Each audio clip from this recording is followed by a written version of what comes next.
always, I am Sean. This is In the Mixer, episode 63 of our Isle of Man series. If you haven't gone back and watched the other episodes, go and check them out. It'll bring you guys up to speed. But we're continuing our League One season in this episode. And I think for the first time really in this save, we've had some very good players. Austin Samuels has been an episode for us. Dwayne Record's been fantastic for us the last couple of seasons. I think for the first time, we've actually probably got like a real young starlet that's kind of capturing imaginations around the different leagues and different divisions. We'll go through that in a little bit in a moment. First, we're going to jump in and go through our results throughout that time. So, as you guys can see here, we're currently sitting second in the division. Of course, in that last episode, 2 defeats, which wasn't great. We did kind of turn around our form a little bit after that, though, which has been fantastic to see. The game immediately following, we had a 1-1 draw with Southend, which was a very unlucky game. Grant Davies, who we'll talk about more in a moment, was excellent in this match. We definitely deserved a 1-0 win, I thought. They did get a late penalty. It was Kingsley Smith who's given away a couple of penalties this season, giving that one away late, and a 1-1 draw, eventually the end result. But since then, we've actually rotated the team. We've welcomed some team players back in as well. We've lost Daniel Knowles for a little bit with injury, but other strikers have come in and done well. We beat Coventry 4-1. We beat Wigan 2-1. 2-0 up for most of the game. They pulled that one back very late on after we'd made all of our subs. We beat Wolves under 23s in the Leicester.com trophy, which we're not prioritising at all. You'll see I've got a mostly rotated squad in for that lineup. And because I wasn't paying attention, I forgot to put subs on as well. We went down to 9 men. John Mashing getting injured after about an hour. Carl Robertson getting sent off late on as well. And somehow we managed to still get through on penalties in that one. So, like, absolute miracle. I'm not worrying about the Leasing.com trophy. It can go to hell. I just want to get rid of the games. Then a 2-0 win against MK Dons, a very strong MK Dons team. A 2-0 win against Walsall, which was a fantastic effort. And a wonderful performance against Crewe as well. We were too complacent really in the first half. We went up to an early goal and then they pulled one back to make it 1-1 from really their first opportunity. Then in the second half, we just kind of put the foot down and really could have had like 4 or 5 in this game. It was a very, very good performance. I know anything can happen when you reload a game, when you go back in to play it again, and I always try and save before I record in case disaster strikes or anything like that. But we are on the verge of, whisper it quietly, perhaps a perfect month of October if we get 2 good results in this game. And I don't see why we can't. Port Vale is sitting down in 14th. They are one of the relegated sides from the championship last year, so they do have some quality in the lineup. And QPR, who are down in 21st position. If this was 12 months ago in Game World, I would have thought we're really going to struggle here because we seem to be doing well against top 10 teams, but really struggling when we were like hosting and having to force the issue and press a little bit more against lower division sides that were set up to counter. I think we've actually kind of cracked that code a little bit in our balance in play with the way the team's playing, the form that we're in, the tactics that we're using, where we're playing quite well against teams at our level, and we're also playing quite well against teams in the bottom half of the division. Famous last words, I know Sports Interactive listens into this. I know they're probably going to make me lose both these games now, but I am still very much enjoying the save, even if we don't get perfect 6-point results in this episode. I did mention at the start, we've got a proper starlet on our hands, and I don't know if I've jinxed it somehow by saying in the first episode for this season, way back in episode 61, 2 episodes ago, that he was kind of a luxury player that we picked up. Grant Davies has been absolutely immense, and he just continues to score and continues to score, not just goals, but absolute screamers. This magical left foot that he's got, the other day he finished from about this spot on the pitch. It was absolutely insane. Hopefully we'll get some more goals out of him today. 13 goals in 12 appearances.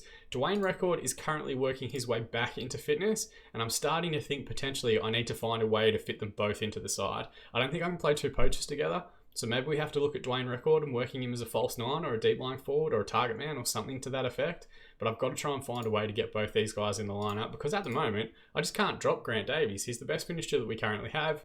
He's on next to no money. His contract's up at the end of the season. Like, we're going to have to desperately try and keep him. But just an absolute hidden gem that I wasn't expecting to find this season. And so far, is performing so far above the 3-star current ability that he's got. I think when the season started, he was on 2-star and he's already at 3-star. He's consistently as well our best trainer. Let me see if I can find the most recent training report. Training week in review, 9.20 for him. And he gets that pretty much every week. So I'm consistently praising him. And we spoke at the start of this year, or start of this season, focusing on like how determination was going to influence a lot of these players. Look at all these attributes that are heading in positive directions for him, and he's only got 7 determination. So it may not be the determining factor we thought it would be, but we should capture the whole season as a data set and then kind of review how everyone's gone from there. But I think for the first time, we've got a proper young starlet that's coming through the ranks. And instead of already being the finished article, is definitely jumping up in terms of current ability kind of before our eyes. But enough gushing from me. Let's jump into the game. Let's have a look at the lineup that we're going to go with against Port Vale. We'll jump in a little bit earlier just to give you guys an update here on certain role abilities. We're still persevering with everyone just playing in their preferred role at the moment, and the balance seems to be working quite well. Once we eventually lose games, or once we eventually get into a poor run of form, I will switch stuff around. I will adjust a little bit based on form, fitness, whatever else. But for the time being, it's working, so why would I change anything crazy? As far as the defensive line goes, it's actually dropped off a little bit. I think Tyrone Taylor for a little bit was around a 4-star player. It may potentially be just the quality of the squad's getting better, but he's now only 3.5 star. A few of these other guys are 2.5. They've previously been at 3s as well, so I think we might be getting to that sort of mid-season plateau that all players get. Kieran Preston Kelly has struggled at various times throughout the course of the season, only 6.7 average match rating for the season itself. Across midfield, we're performing well above what I thought we were going to. Right wing, we've got Ricky Dean, who I was kind of flirting with the idea of replacing with a loan signing.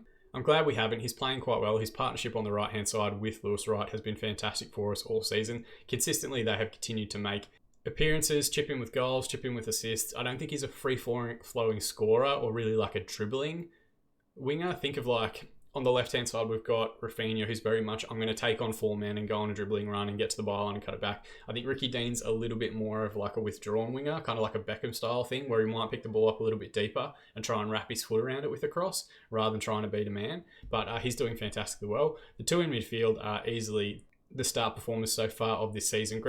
Davies has been a surprise, but Wolf might actually be a fantastic shout for the best player that we've had at the club so far. He has been excellent. 17 passing, which is just absolutely phenomenal. 16 acceleration. He's been wonderful. We're still trying to get him working on that deep line playmaker defender role, so working on his tackling a little bit. It's already up to 9, which is great. But I could definitely see him being like the first player that we could take up to a championship level, and potentially, if he continues growing and playing at the level that he currently is at 19 years of age, maybe even Premier League level, but whisper that on quietly. It's a long way in the future. Alongside him, Wademan has been fantastic, definitely one of the leaders of the club, and just a physical beast in midfield. He carries the ball through midfield areas so well for us. He's been fantastic as well. And Rafinha, still figuring out the kinks of playing him on the left-hand side, but he is getting better each week. We've adjusted him to be a winger on attack because I think it suits his traits a little bit more than winger on support, and hopefully he'll continue developing on that side. We have also welcomed back John Mashin at left wing. He's been fantastic for us as well, chipping in with goals. It's good that we have the depth and we have the versatility to actually change players up as much as we need to, but Rafinha is a bit of a project. We want to try and get him out there as much as possible, and of course his relationship with Preston Kelly has been fantastic for us this season. Knowles is back in the side, still working as that false 9 role. He still doesn't have a preferred role up top, and Davies leading the line up top. It's a very strong squad. It's a very good lineup. I don't think we have anything too bad to worry about. As far as the bench is concerned, we're still hamstrung by that homegrown club rule, so it's backup keepers or regen keepers most weeks, unfortunately, but we will eventually get someone that will get registered for the club and help us quite a bit with that. We're going attacking at the moment. It seems to be working well for us. We're playing a side that's probably going to set up to counter. We're going to go with attacking. We're going to see how we get on, and we can always adjust it. We can always go to positive. We can also go to cautious. We can do whatever we have to do to make sure that the team gets through. It's good tactical versatility at the moment. For Port Vale, very strong lineup. We did mention that they came down from the championship level last season. Nicholas Hansen at £3 million was actually the goalkeeper in the Media Dream 11 before the season started. He comes through the Everton Academy, won international cap for the US national side as well during this season. He looks to be a very, very good goalkeeping option as well. Leading the line up top, Arias, who they've picked up from Talleres CBA, I'm guessing must be somewhere in Argentina. I don't recognise the name. He looks very solid. Not the most athletic forward, but definitely a good proper technical target man up the top there for them. They've got Arnau Pumal, who I think I'm probably butchering the pronunciation of, an excellent player that comes through the Manchester United Youth Academy. If you can get him for your lower league saves, even at championship level, he is a fantastic player. Has good versatility, can play a few different roles as well. A very good player that we'll have to be on top of throughout the course of this game. And he is their leading assist maker for the season so far. Whoever's got their highest average rating for the year isn't actually starting, so maybe they are potentially taking us a little bit lightly based on our current club reputation. Passionately, we're going to say we owe Port Vale after what happened in our last game. I don't remember what that result was, but we'll see how it goes. It must have been in a cup competition at some point, but they definitely will have beaten us. Looking around the grounds, Oxford have taken an early lead. We are kind of exchanging second and third spot with them at present. I do think we have a couple of points buffer between third spot and fourth at the moment, but still very tight, still super early in the season, and Sunderland are still definitely the team to beat early doors. Ball in here, it looked like we were going to win that back there for a split second, but they've continued. Flick on header sends right into the corner. Played forward to Wolf, who just hits a magnificent ball over the top to Davies. Can he find the finish on that favoured left foot? It's a good save from the keeper. Mustafa's kept it in, and Knowles could have maybe squared that one back across the 6-yard box, but it goes out for the goal kick and the highlight comes to an end. Ball in here, Davies was in the area. The header's going to come forward from Smith to Wademan in midfield, who can drive a little bit at the defence and resets now through Wolf. Got a 2v1 on the right-hand side if we work this correctly. Instead, Wright's gone with the deep cross himself, and it's a great header from Rafinha. We spoke about him in the build-up playing as that attacking winger on the far side, and pretty consistently, he's getting on the end of these backhand crosses now. 4 goals so far in the season, and given that we're only, I think, 13 or 14 games into the league year, it's a very impressive return from the ex-Chelsea winger. Great ball from Wright, and he's done quite well. Not natural head of the ball. I think he's only a little, but the keeper gets wrong-footed, and thankfully doesn't force that one back out. So as things currently stand, and we're not going to talk about it any further than this, I'm just mentioning it, we'll let this highlight play out and I'll go through it. Good ball from Wademan, finds Davies, who I think's been brought down in the box there by Rawson. We're going to have an opportunity from the penalty spot, and I think it's Rafinha's going to get a chance to make this a first half double early in the match. Lines up for the penalty on his left foot, sends the keeper the wrong way. A wonderful finish. Davies getting involved again, just causing problems in behind for the defence. There was very little going on. He would have been struggling to finish from that wide angle. Thankfully, the defender overcommitted. Good penalty, sends the keeper the wrong way. And we spoke about how good Hansen was in the Port Vale goal. He hasn't quite played at that level so far in this match. He's going to take a goal kick here. Long ball forward. Headed back into midfield. First involvement really from Arias. Good switch from Burke, but Wright's going to cut out the pass and looks up the line to no one in particular. Knowles might recover in a deep position wide right now. Dribbles forward. He's got men dropping alongside him. Just keep possession. Plays it back through the Wolf, who finds Wademan, reverse pass to Rafinha, and he's gotten the hat-trick, but it's going to be ruled out for offside.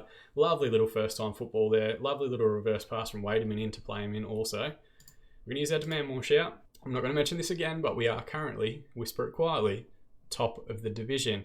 11 games played, 2 draws, 2 losses. We would currently, as things stand, line up with Sunderland with the same record. They are 0-0 at half-time at NK Dons. If they get an additional goal, they will, of course, go 2 points clear. But we are at least catching them, which is fantastic to see. Half-time, 8 shots, 7 on target, a wonderful conversion rate there, 54% possession, 3 shots, none on target for Port Vale, and only 46%. But the big part is we haven't seen many key highlights for them. Assertively, I'm going to say, very happy with the way things are going, lads. Keep it up. And there's nothing to really complain about. We've got 1 yellow card, which we'll keep an eye on in the second half. But otherwise, it's just really going to be around form and fitness for the subs around the hour mark. Right, we're through the hour now. We're going to make 3 subs. We're going to bring off Preston Kelly because of that yellow card. Sam Morris will come on for him, who's also playing quite well in that wing-back defender role. We're going to take off Tyrone Taylor because he's a bit of a yellow card magnet and he's already picked one up. Keith Coates will come in for an appearance. Hasn't made that many this season, but was epic for us in the late run that we had last year. And he might have heard me talking about him in the build-up. Grant Davies struggled a little bit, but he's only young. We're going to give Mark Birch a bit of time up top and play him as an advanced forward. Passionately, we're going to say I have faith in you guys. Probably a little bit risky making 3 subs with 30 minutes remaining, but I don't think they've had much of a fight back. Ball over the top here. First involvement for Birch. Good strike, and Hansen does quite well, actually. Gets a good fist on it. Pushes it around the far post. Corner routine can be taken. Wademan to take. Plays it short to Dean. Wademan again now. Finds Dean at the top of the box. No, it's been brought back because he's offside. It frustrates me how often we're doing that at the moment. Alright, we're getting into the last 10 minutes now. I'm going to let this highlight play out and then we'll use our shout. Deep cross towards Blackett Taylor. Excellent save from Donkin. Just didn't get enough purchase on the ball. We're going to use our demand more shout. Everyone seems focused, which is great.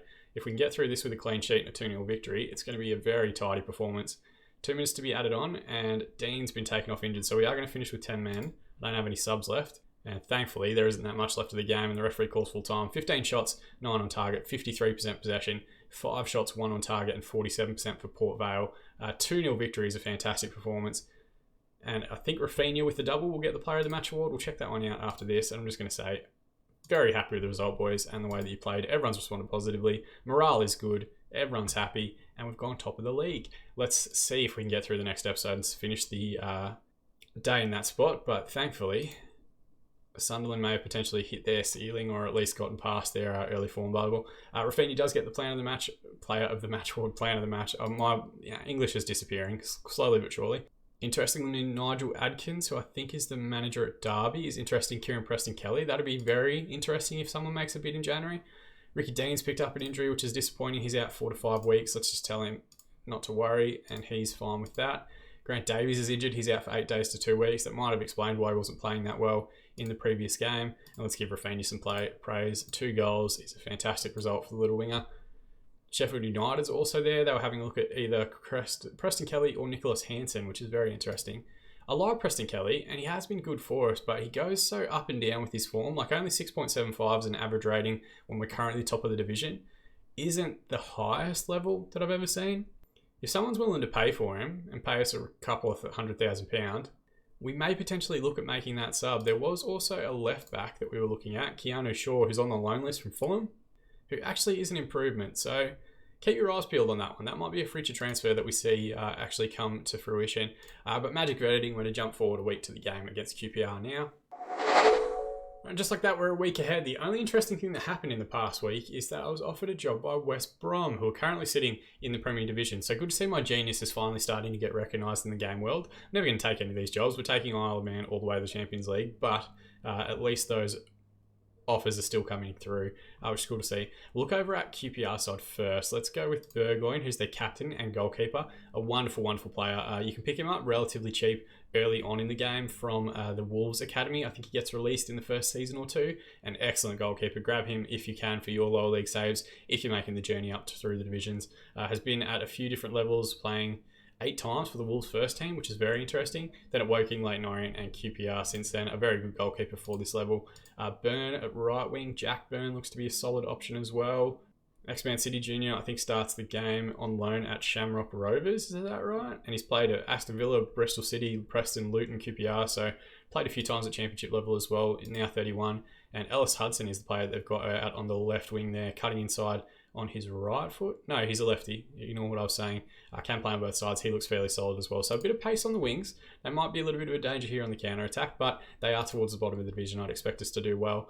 No massive real changes to our one. Just the 2 injuries, of course, bringing Williams in on the right-hand side for Ricky Dean. It's a shame he'll be out for a month, but I think we can deal with it. Williams will play a little bit further forward as a winger on attack.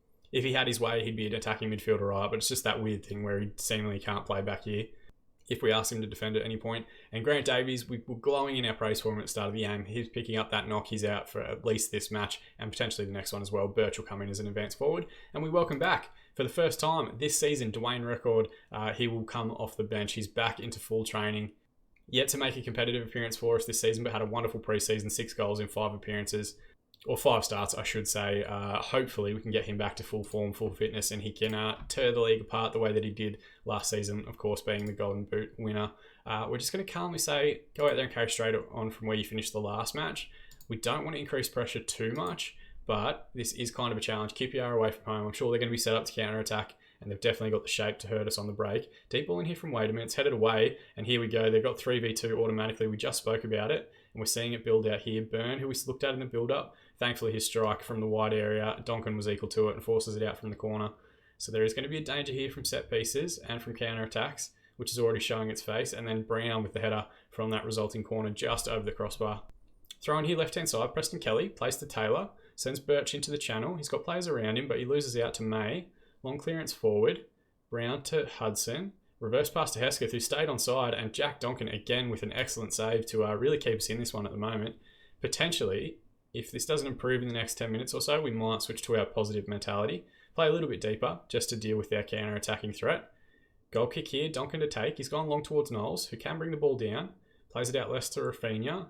Can he add to his double from the last game? Cut back the pass towards Knowles, knocks it down for Williams, and he's just gotten himself back into the squad. Been behind Ricky Dean all season, but that's his 2nd goal of the year, and a wonderful little knockdown pass, I think it is here from Knowles. Rafinha does quite well, hangs it towards the penalty spot once he gets to the byline, which is what we want to see from our wingers, and Knowles does very well between 2 defenders, knocks it down, Williams arrives, smashes it past the on-rushing keeper, and I love when we wear our black kit. We always seem to perform quite well with those Bumblebee socks on. Byrne, wide free kick towards back post. We've somehow managed to keep that out. I think Bryn, I didn't see the name there as it flashed up, hit the inside of the crossbar before Preston Kelly hooked it away. Byrne with the resulting corner, Smith with the header away, Brown to Hesketh at the top of the box, and thankfully the drive from distance, not really endangering the keeper. I'm a bit concerned about the amount of highlights we're seeing for them. So let's switch up and go to our positive mentality. And let me just quickly adjust a few of these player roles. And yeah, let's go with that. Everyone playing in their preferred role and position within the formation. Deep free kick again. Hudson with the ball. Thankfully never looked like it was challenging the keeper. Didn't have the pace on it. But we've only had 2 shots and 2 on target for our 1-goal lead. You could potentially say, if you're looking at it statistically, we haven't played as well as QPR, but I think it's more just the way that they're set up at the moment. Byrne here on the counter-attack again. It looks like they've dropped off a little bit as well. Few in the midfield now. Reverse pass to Brown and an excellent save from Donkin, who's bailed us out a couple of times already early doors in this one. I'm going to use that demand more shout. Burns going to take this corner. We're going to see how it plays out. Good header away by Smith. Only as far as May at the top of the box.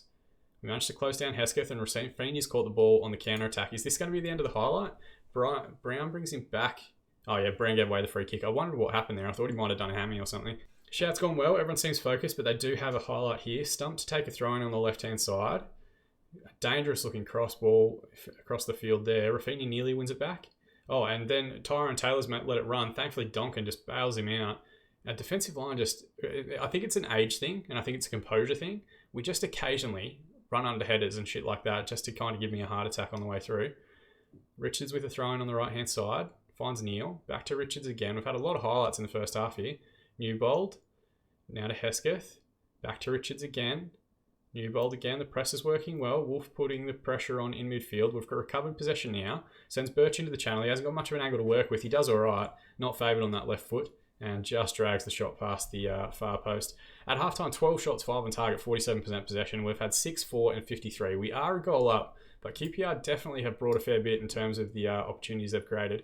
I'm going to say calmly, we've got to guard against complacency now. Everyone seems focused. Very rarely does this one actually work out for me, so hopefully we can kind of turn it into a good second half performance. Right, we're through the hour mark now. I'm just going to make 2 subs and we'll hold on to the third one for the last few minutes just in case anything changes. Wademan's got a yellow card in midfield. I'm going to bring on Carl Robertson and play him as a ball-winning midfielder just to kind of shore up the midfield area. And funnily enough, Kieran Preston Kelly, who's the one player that is seemingly wanted by higher division clubs, struggling a little bit, and he hasn't been in good form for quite a while, so Sam Morris will come on there for the last half an hour. Football's a bit weird with like that sort of stuff sometimes. Passionately, we're going to say our faith in you get out there and make a difference. They seem to have responded positively. We're also going to use Old Faithful at Get Creative Shout after an hour. Yeah, football and Football Manager, the way they generate transfer rumours can sometimes be a little bit interesting. I don't think Preston Kelly's had a good season. It's definitely not on the level of like a Grant Davies or a Franz Wolf or something like that. But he's the one that's being linked with all the high division clubs. Birch went on a phenomenal run, and if he had just passed a 2-yard pass forward to Knowles, I think Knowles would have found the finish there and we would have had an extra goal buffer. Late header in, we managed to clear it away. The Wolf has the ball now. Goes up the line towards Knowles. Brown cuts it out with a header, but the Wolf recovers possession again. He's just so tidy with the ball, he very rarely gives it away. Speaking of, Wright's just coughed up possession, and Smith is going to look to play out through Robertson. Move out to the left wing now. Rafinha can go at the man, and he's got an overlapping runner in the fresh sub. Robertson with a good pass finds Morris now. Can he wrap his foot around the ball? Looks towards back stick. A good header away from Brown. Hudson long ball forward. Smith should recover. We're just playing basketball at the moment, giving possession away between both teams. Smith thankfully recovers this time and plays a wonderful pass through to Knowles. Squares it up for Birch, and he's offside in the build-up. But we do want to see more stuff like that. Knowles squaring it up for Birch for the tap-in. If we can get a second goal here, each of these highlights they've got is giving me a headache. They've got a free kick now, Hudson to take, favours the left footer, and it's a wonderful strike. He's wrapped his foot around that superbly and smashed it into the top corner. All right, what are we going to do here? We're going to go after it a little bit. We'll check this out in 3 dimensions. Good effort, and keeper does as best as he can, but really, that's just a superb strike. We're going to hit pause, which I very rarely do. Going to go back to our tactics. We're going to go attacking, push everyone on a little bit, and we're going to take off Mark Birch, and it's going to be a first appearance for the season for Dwayne Record. We'll put him on his poacher role. Can he be the hero in this last 10 minutes and get this goal for it? We're setting ourselves up to give him a platform to really make himself a hero. Let's use Get Creative. Everyone seems motivated, which is good to see. They've got a deep free kick here again. Hudson to take towards back post, and thankfully Clark's header just into the side netting. We're going to see any late drama here. Record, deep free kick. First we've seen from him this season. Burgoyne comes out and claims quite quickly. We've got 4 men back, but they've one out on the left-hand side that we aren't quite moving towards. It's Hudson, the goal scorer. Long ball forward. Robertson lets it run. And, we're going to get a straight red card. I knew as soon as that play kind of held up, it was going to be for an elbow or something stupid like that. Here's what we're going to do. We're going to go with the Wolf as just the midfield anchor. We're going to stay on attacking. We're going to continue to go after it. But we might be fortunate to scrape through this additional 5 minutes with a 1-1 draw, which isn't the best result. Would see us drop off top of the league, but there's plenty of football to be played, and the referee calls full time. We finished with 10 men and a 1-1 draw, which isn't, let's be honest, QPR had more highlights than we did. They had more shots, on target, they had less possession, but that's the way they were set up. We had 12, 5 and 54% in the second half. So disappointing, but Ellis Hudson's strike was a pretty wonderful set piece effort. Calmly, I'm going to say not happy, and at least everyone's responded positively, which is great to see. Does see us drop down to second spot, level on points with Charlton, 1 point ahead of Oxford. We're definitely getting like a top 4 group coming through quite quickly. We do have a fantastic goal difference, which is good to see. But Sunderland leapfrog us after their victory against Walsall. Ellis Hudson gets the Man of the Match award for his fantastic goal. Robertson gets a straight red card. I'm going to issue a warning because that's what's currently in our existing code of conduct. And we hit to a run of 8 games unbeaten. It would be 8 straight victories if we hadn't thrown away that one late on. But maybe I have to look at myself and say, hey, I didn't make the right subs. Maybe I should have left Wademan out there for a little bit. We seemed to lose control of midfield before Robertson got sent off. As far as the schedule's concerned, I think we're going to pivot a little bit. Look how close we were to a perfect month. Oh, it would have been great. I think we're going to change our schedule just a tiny little bit. We're either going to come back and do the games against Hull and Oxford. One, because, you know, Hull obviously being an ex-Premier League side makes it very interesting. Oxford being quite high up the division. But I think if we actually get through this game against Mansfield in the FA Cup, we will have an FA Cup second round tie that we might try and bring you in the next episode as well. We'll see how it plays out. We'll see where the draw actually takes place and where that tie is worked in there. But I do want to try and get some of the FA Cup games, certainly this week. And hopefully if we go on a run into next week as well, as much as we can in this season, because we could use the extra cash. It would help our finances quite a bit. As always, guys, thank you so much for watching. That is the part that I appreciate the most. If you want to go that extra mile, be a bit of a super fan, support the content, support the channel, you can subscribe to the channel to be kept up to date on all of our future videos, or drop a like on this one. It just pleases that YouTube algorithm. It gets the results higher up when people search for FM20 content. And while I'm never really fussed about views or subscribers or stuff like that, the more people we get watching it, the more enjoyable it's going to be and the bigger the community gets. If you've got your own saves, stuff like that, positive feedback, negative feedback, whatever you want, drop it in the comment section below. I do respond to every single comment that I get. And even if you just want to chat, even if you just want to let me know how your saves are going, if you want to have a go at the FC Isle of Man database, hit me up over on Twitter. You can see the link just in that sidebar over there. But as always, I've been Sean and I'll see you guys again in the mixer.